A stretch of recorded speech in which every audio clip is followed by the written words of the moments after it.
豆哥这样出击，很多人说不规范，请你们在评论区指导一下豆哥，谢谢，真心感谢。我们前网有谁敢来挑战，能把这个挂板拉下来？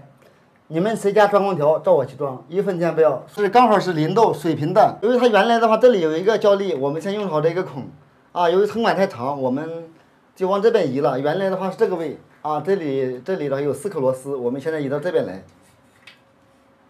但是出洋相呢是有一点没带水平尺，老铁们有没有什么办法？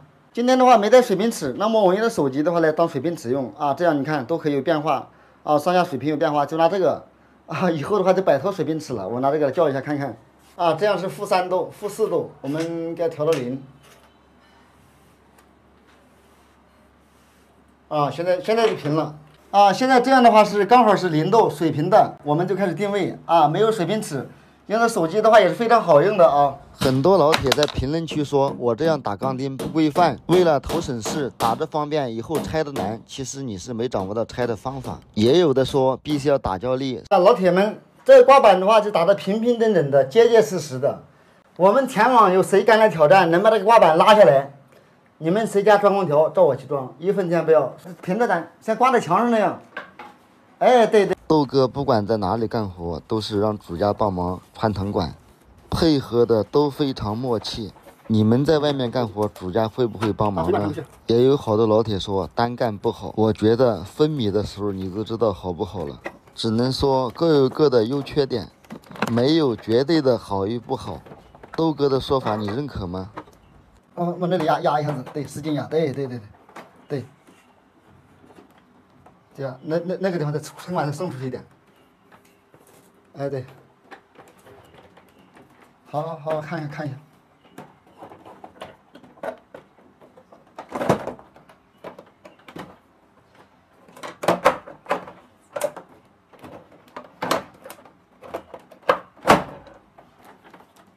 好，谁能过来拉掉的话，谁家装空调1分钱不要。豆哥说到做到。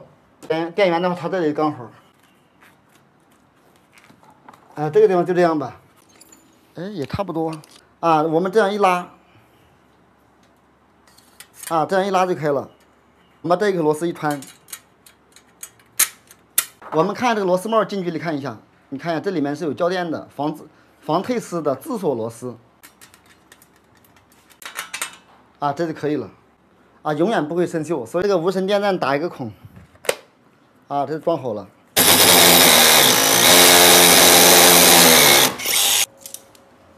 它机脚宽度也是51，但是呢，它的原本的螺丝的话呢是50。下面这个螺丝要搞掉，今天又忘记带切割机了，用铁锤敲打半天，终于要敲掉了。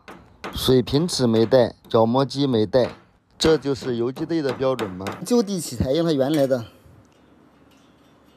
这个是它这个是10厘的，这没带这么大套筒，要不然也可以上。啊，51。啊，再摆开一点，这样的话打出来就斜一点。啊，这样，刚好51。这样的话，这里有一点梯形也没关系啊。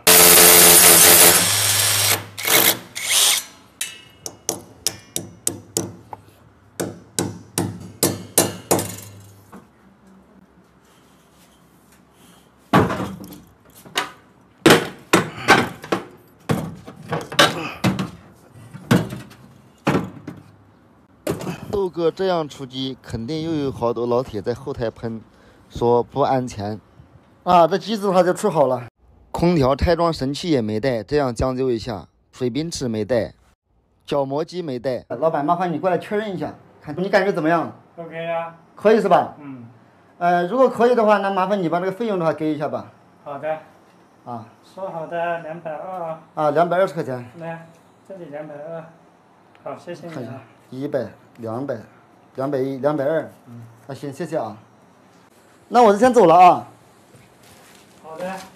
刚才藤管的话，不是说有7.2米吗？7.2米的话，我们用了3米多，这还有4米多电线。刚才说好了，我拿走。还有这个藤管，这个藤管的话，大概还有个3米多，不到4米吧，我拿走。刚才讲好的了啊。好，那就这样了啊。好。